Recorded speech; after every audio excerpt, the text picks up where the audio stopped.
her marriage or Marvin Gaye went through a terrible time in his marriage, I do feel like the both of them like spent a lot of time over the other person's house.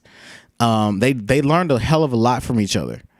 I also get that they share a mentor as well.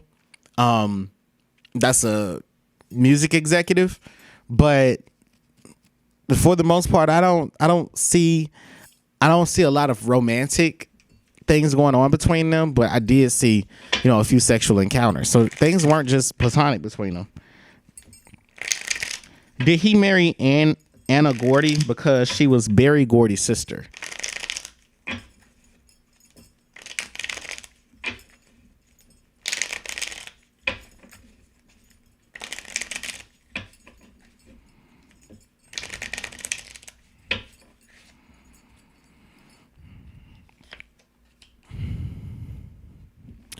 Well, this is a card of I'm getting into some shit, and I know I'm about to get into some shit, but I mean, I could.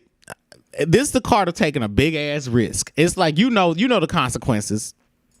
Okay, so whenever you get the Fool card, it's like, bitch, there's some danger here, but do you have a plan? Because if you got a plan of action, you're fine.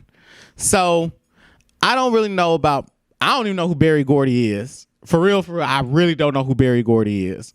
But I get that there was beef between them. And not just because the question is saying this. I get because it's the Fool. It's like, you really gonna do this, man? But if you got a plan of action, if you can really make it work with this woman, you may mitigate the recoil damage that y'all getting together will cause.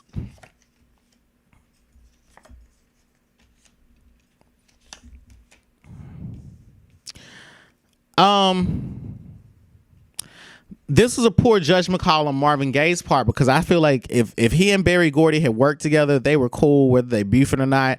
I get that he looked, Berry Gordy looked down on the decision that Marvin Gaye made. He was disappointed, and disappointed because he felt like Marvin Gaye had other options, and this hit too close to home for him. He's like, how badly do you really want to make money? This is not gonna be good. This may not be good for us. This may not be good for what we got going on all the way around. So Berry Gordy was looking out for himself and Marvin Gaye as well. I mean, this involves family. I also get that Berry Gordy, I don't get that he was mature. I just get he was street smart and he had street wisdom. Okay, so the other thing that I'm saying here is that Marvin Gaye knew that he couldn't really give this woman what she needed in terms of giving himself full. Basically, she wanted a long-term monogamous commitment, and he couldn't give that to her.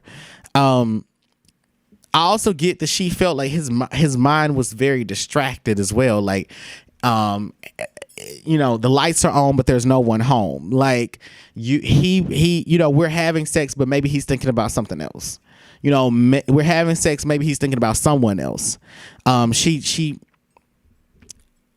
should have been more she was apprehensive in general, but she shouldn't have done it. Okay, so the cards are still speaking. Okay, so the cards are saying that with Marvin Gaye and Berry Gordy, that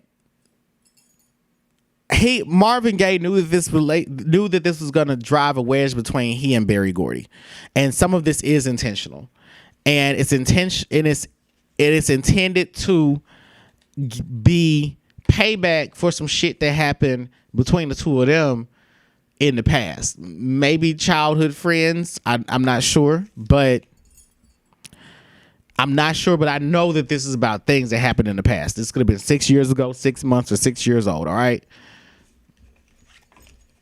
Hit the skull emoji if you're enjoying this reading.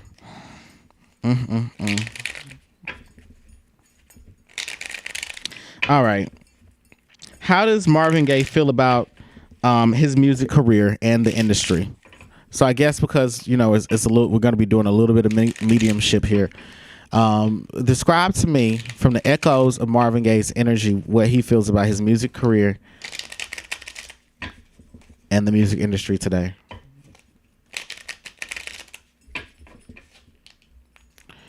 What does he feel for his music career and the music industry? Damn. I mean, the Two of Cups is here. So he's like, bitch, I made love songs. I was a shit. Like, this Two of Cups is a very cocky and confident card, right? He's like, look, I got paid for what I needed to do. He's like, I exchanged good. He's like, I'm positive vibes over here, man. I get a very confident energy from Marvin Gaye. I don't feel like he is, I don't feel in any way like his soul doesn't feel as though he's left a legacy behind, and especially a legacy built off of making like love songs and stuff. So I'm gonna just do some more clarifying for Marvin Gaye, so I can see why he has so much pride behind his music, and then we'll get into what he thinks about the music industry. Okay.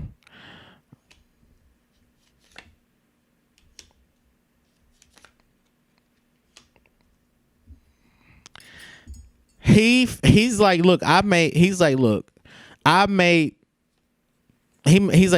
baby making music. I've made wedding songs. And he's like, he feels that his music is timeless and that his music tackled a lot of problems that other people didn't want to address at the time. He also feels like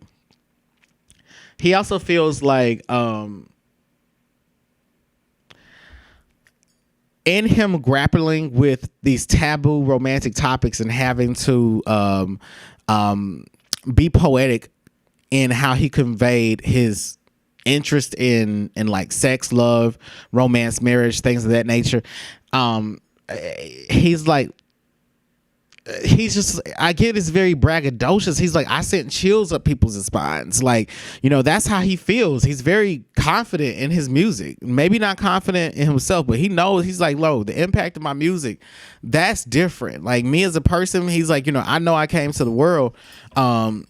He feels one way about himself as a person, but when it comes to the music, he didn't doubt his abilities. So what does he think about the current music industry? Oh shit. Oh. Well, there you have it. All right. So he's like, look, he feels like the music that's currently out is a far off departure. Like he's like, y'all are off the rails. This is not what this is. I was paving the way. I was paving the route. He's like, I was paving the way. I created a route. I created a lane. This is it's the tower, bitch, in the words of Peach Blossom. So he's like, I created a legacy. Look, everything's off the rails. He even feels like his energy is impatient with the current state of music as well. He's waiting for, what is he waiting for?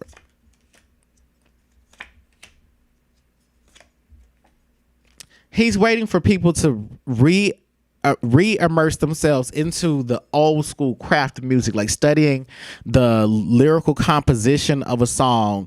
He wants people to actually study music again, like study music for what it, study music as an art form, study it as a science.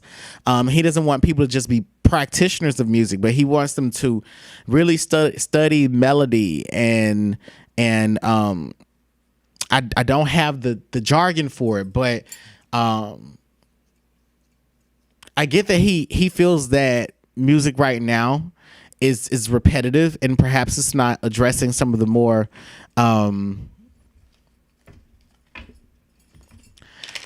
he feels like it's repetitive because he's like, look, I've already talked about that. I've been there. I've done that.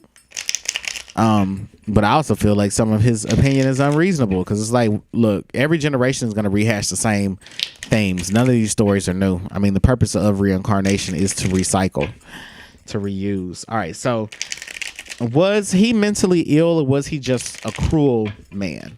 So was Marvin Gaye mentally ill or was he just cruel?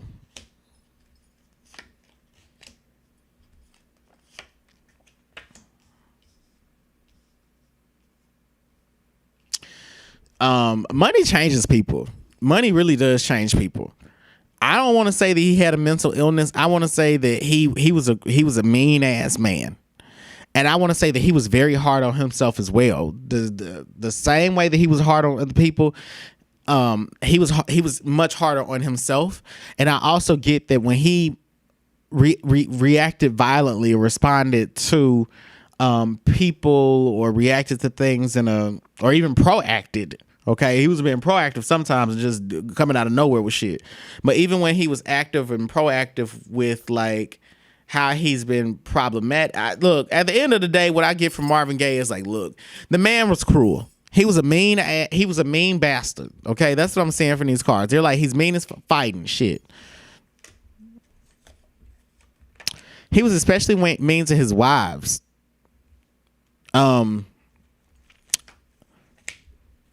So much to the point that one of the wives is actually enjoying being widowed from him. And she's just sitting on the money. She's like, look, I'm just enjoying what I got going. I'm thankful that I got my money, but she got her ass whooped in this marriage, like literally and figuratively. Let me see. Did he suffer from mental illness? The cards are saying he was mostly just mean.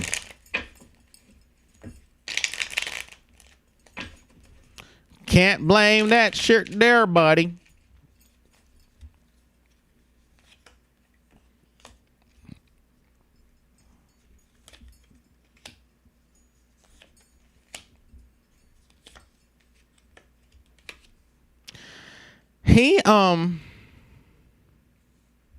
So yeah, I mean, I get that, like, I get from this that, yeah, he was mean. He was mean, overstepped boundaries, and he was especially mean in his relationships. All right, so now we're gonna ask.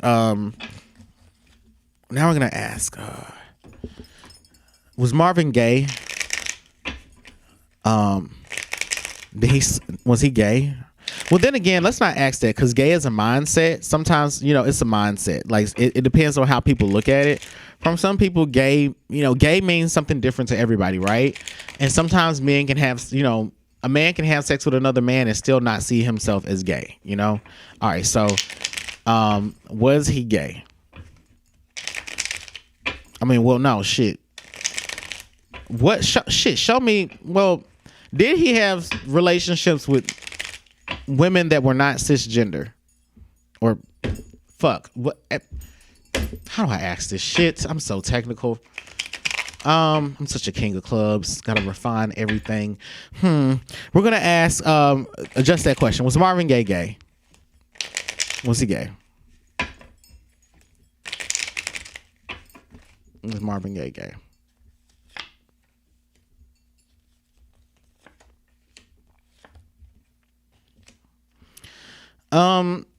I say predominantly that he liked women, and he really wanted to be in a relationship with a woman. He wouldn't allow himself to get emotionally connected to another man. No, there is a man that he was emotionally connected to, and people speculate that, but he chose to remain single. He and this individual made music together too. They're the Ten of Cups, so I get that there's a duality in their energy. So this other man may be more feminine than he is. Okay, so the cards are still speaking, and they're saying that Marvin Gaye was on this "I'm gonna pray the gay away" type of shit. Like, he really believed that, like, this was something that you could change. So I feel like at best we could call this conditional homosexuality, that given the circumstances that he was going through, yeah, there were instances where I do see homosexual activity, right? But I don't feel like he readily identified as such. And I also feel like the encounters were infrequent. And that he was also someone that he was very sneaky. So I see him as like a San Francisco lover, like bathhouse lover, if he does do anything. But for the most part, I see it as like that he was very fast with women. Like, he was especially like getting it on with them, like jumping into bed with women extremely quickly, much more quickly with a woman than he would with a man. All right, now we want to know what went through his mind at his time of death. Like, what went through Marvin Gaye's mind at his time of death?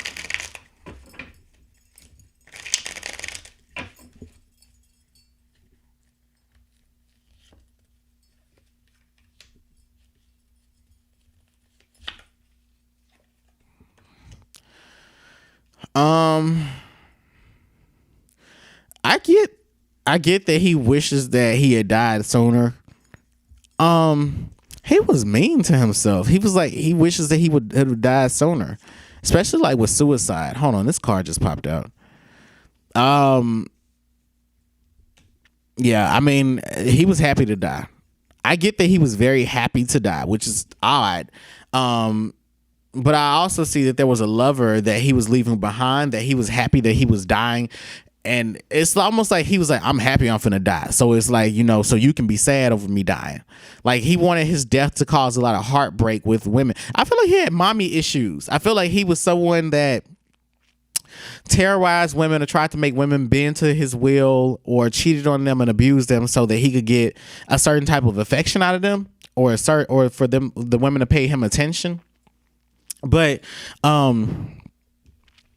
these cards are saying that he wanted his death to be something that sent shockwaves to people, but also get that he was suicidal. So wishing that he had did it by suicide. I don't know. Maybe he did commit suicide. Tell me in the comments how he died.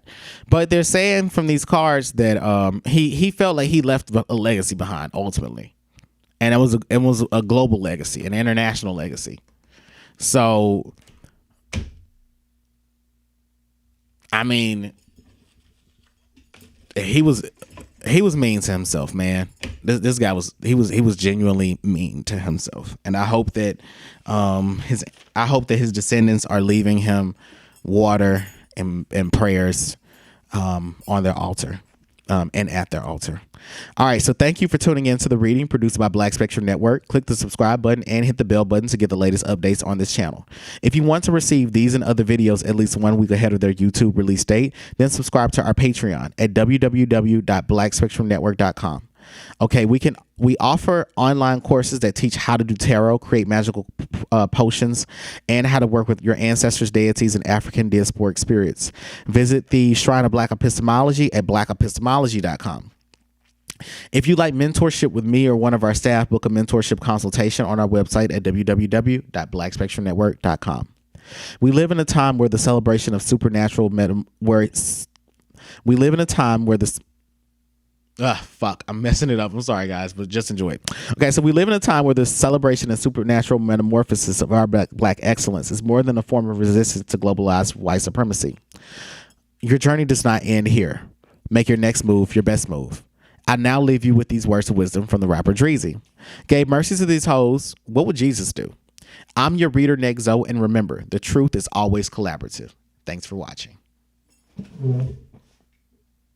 So fuel my fire, take me higher, I'll be your liar too.